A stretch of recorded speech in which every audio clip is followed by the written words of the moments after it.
नमस्कार, स्वागत है। मैं हेमलता तिवारी आज आपके लिए हिंदी शिक्षण योजना कक्षा 7 प्रकरण आपका भविष्य का भय लेकर आई हूँ। ये पाठ बहुत ही बड़ा है, अत्यंत विस्तृत है। विषय आपका हिंदी रहेगा। समय 35 से 40 मिनट लगेगा। लर्निंग आउटकम प्रोजेक्ट कार्यों का प्रस्तुतिकरण कर लेते हैं। बच्चे पढ़े हुए गद्य पद्य अंशों का भावार्थ अपने शब्दों में लिखते हैं। बच्चे बालिका शिक्षा पर अपने विचार अभिव्यक्त कर लेते हैं। प्रकरण भविष्य का भय, इसके आप कम से कम 5 भाग कर सकते हैं। इतना बड़ा पाठ है, मैं इसके 2 ही करूँगी। इसको पूरा ही देखना पड़ेगा, काफ़ी बड़ा है ये। सहायक सामग्री श्यामपट्ट, चौक, दीक्षा पर प्लस सामग्री, बालिकाओं के चित्र, आशापूर्ण देवी के चित्र, पुस्तक में दिया गया चित्र।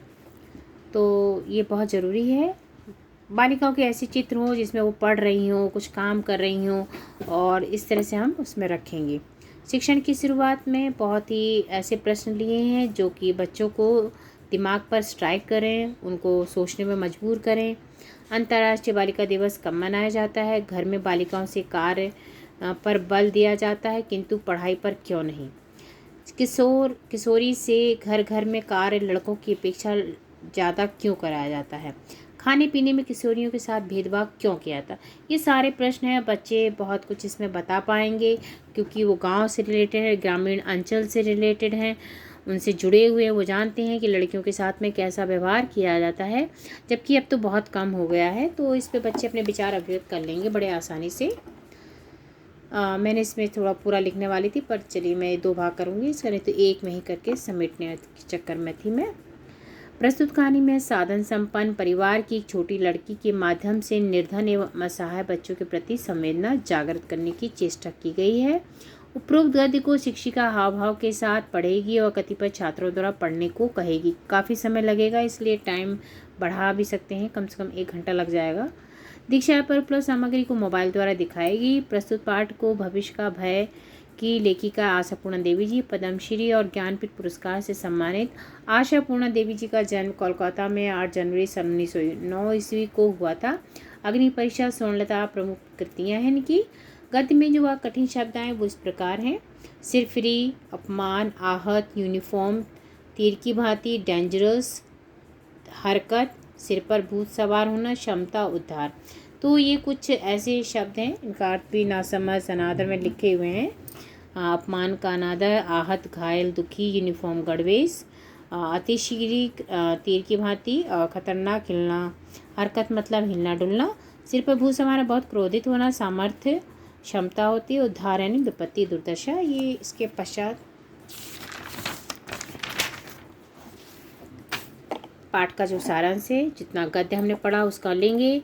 प्रस्तुत कहानी में तुलतुल अपने माता पिता को छोटे बच्चों से काम कराने के कारण पापी मानती है। अंतर्राष्ट्रीय बाल वर्ष में तुलतुल ने छोटी टूनी की माँ से कहा कि यह साल छोटे लड़के लड़कियों का है, उनकी ज़्यादा देखभाल करनी होगी। टूनी की माँ ने टूनी से जल्दी जल्दी बर्तन धोने को कहा। तुलतुल ने टूनी को खबरदार किया क्योंकि उसकी माँ खाक नहीं समझी, क्योंकि उनको नहीं पता था कि ये कौन सा वर्ष है, इसमें क्या होता है, उनको कुछ समझ नहीं आया, तो इसलिए उसमें खाक नहीं समझी, यानी कुछ नहीं पता लगा। तुलतुल की मिस ने कहा था दुनिया में सभी आदमी बराबर है, यानी सभी लोग बराबर हैं, चाहे वो लड़के हो चाहे लड़की। ये इसमें अभिप्राय है इसका।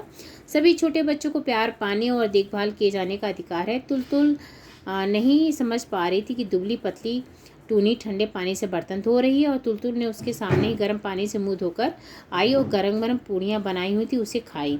टूनी को काम करते देख तुलतुल ने उसके हाथ से कोयला तोड़ने का लोहे का हथौड़ा छीन लिया और बोली, अब तुम यह गंदा काम नहीं करोगी। कल से टूनी भी स्कूल जाएगी, उसका पापा भी नहीं करोगी, इसमें क्वेश्चन मार्क आ जाएगा।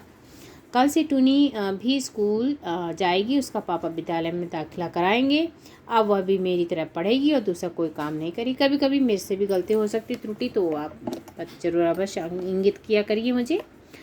गद्य में आए कठिन शब्दार्थों को कॉपी पर उतारने पर पश्चात स्वयं कक्षा का निरीक्षण करेगी। गद्य में आए समाज छाटिए, जो जितना पढ़ा है उसमें ये इतने, जैसे झाड़ू पोछा, दुबली पतली, हाथ मुँह और लड़के, सब द्वंद्व समाज के उदाहरण हैं, तो बच्चे ने निकाल लिए हैं।